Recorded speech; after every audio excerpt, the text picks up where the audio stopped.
Cinema చూసాక నా బుర్ర పోయింది అనుకో.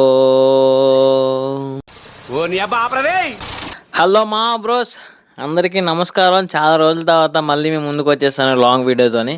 ఈరోజు టాపిక్ ఏంటంటే, నేను ఇప్పుడే ఇంకా నెట్ఫ్లిక్స్లోని సంగీతం మూవీ ఒకటి చూశాను. అంటే సజెస్ట్ చేశారని చూశాను. సినిమా మాత్రం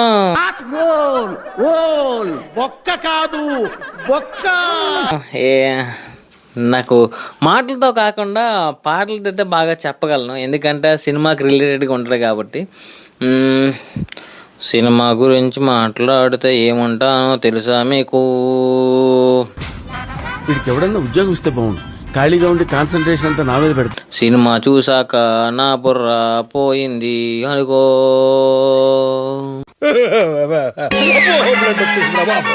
వద్దు వద్దు ఎనిమని చెప్పినా సరే సినిమా మాత్రం చూడాలని పట్టుబట్టి మరీ చూశాను. సినిమా స్టోరీకి వస్తే, సినిమాలోని హీరో ధనవంతుడు. వాడికి చాలా ల్యాండ్లు ఉంటాయి, ల్యాండ్లు ఆడి పేరు మీద ఉంటాయి, కానీ నార్మల్గానే ఉంటాడు. ఏమైందిరా నీకు? ఎందుకు ఎప్పుడు అట్లా చిరాకు పడుతుంటావు? వెయిట్ చేసిందా? అరే కారాప్రా లస్సీగా. సినిమా చూసాక నాకు బుర్ర పోయింది, నాతో పాటు మా వైఫ్ చూసి దాని బుర్ర కూడా పోయింది.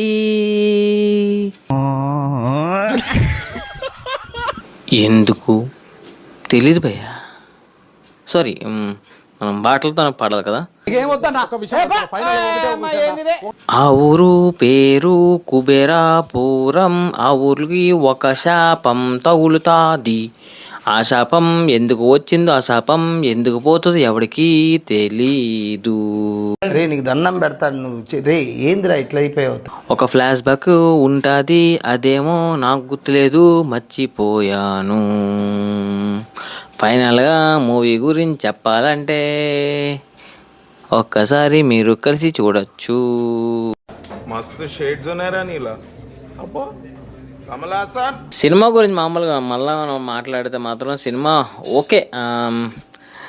అంటే అది కాన్సెప్ట్ చాలా కొత్తగా ఉండొచ్చేమో, కానీ అదో వన్ టైం వాచ్బుల్ కూడా నేనైతే చాలా చికాకు పడ్డాను. ఎందుకంటే మనకు ఇప్పుడు ఫస్ట్ టైం కదా, ఇదొక చాలా గొప్ప ఎక్స్పీరియన్స్ అనుకోండి. పాటలతోనే సినిమా మొత్తం రన్ అవ్వడం అనేది అది ఎక్సలెంట్.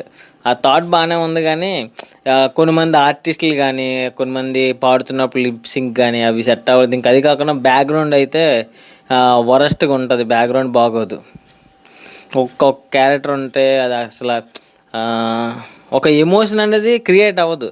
అంతా బాగానే ఉంటుంది, కానీ ఓకే ఇది ఎమోషనల్ సీనా అని మనమే అనుకునే విధంగా ఉంటుంది. ఇది ఎమోషన్ రా, నువ్వు ఎమోషన్గా ఫీల్ అవ్వు అని మనమే చెప్పుకున్నట్టు ఉంటుంది. అట్లా ప్యూర్ ఎమోషన్ అయితే కనిపించలేదు. సినిమా హిట్ అయిందో ఫ్లాప్ అయిందో తెలియదు. నేనైతే నెట్ఫ్లిక్స్లో చూసాను, థియేటర్లోకి వెళ్ళి చూద్దామని అనుకున్నాను, కానీ ఆ సమయంలో కుదరలేదు, అందుకే వెళ్ళలేదు. ఇప్పుడు మాత్రం చాలా కష్టపడి అయితే మూవీ చూస్తాను. నేనైతే మాత్రం సంగీతం స్కిప్ చేయలేదు అంతే. నాకేంటంటే ఏ సినిమా అయినా స్కిప్ చేయడం నాకు ఇష్టం ఉండదు, చాలా ఓపిక్గా చూస్తాను. సో ఈ సినిమా కూడా ఏంటబ్బా అసలు లాస్ట్కి ఏమవుతుందని అలా చూశాను. ఏదో అయ్యింది అంతే, అంతకుమింద ఇంకా మాటలు లేవు. మూవీ అయితే మీరు మరీ టైంపాస్ అవ్వట్లేదు, ఒక కొత్త ఎక్స్పీరియన్స్ ఫేస్ చేయాలి అని మీరు అనుకుంటే మాత్రం ఒక్కసారి చూడొచ్చు. అదే ఇది అసలు ఆ మూవీని జడ్జ్ చేసే పర్సన్ అయితే నేను కాదు, జస్ట్ నా పాయింట్ ఆఫ్ వ్యూ చెప్తున్నాను, అంతకుమించి ఇంకేం లేదు.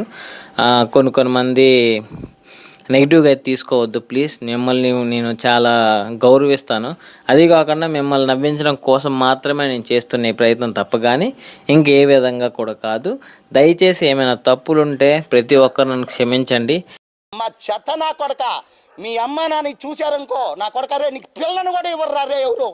ఈ వీడియో కనుక మీకు నచ్చినట్టయితే లైక్, షేర్ అండ్ సబ్స్క్రైబ్ చేయండి. మరికొత్త వీడియోతోనే మీ ముందుకు వస్తాను. అంతవరకు వేచి ఉండండి. Love you so much. Bye.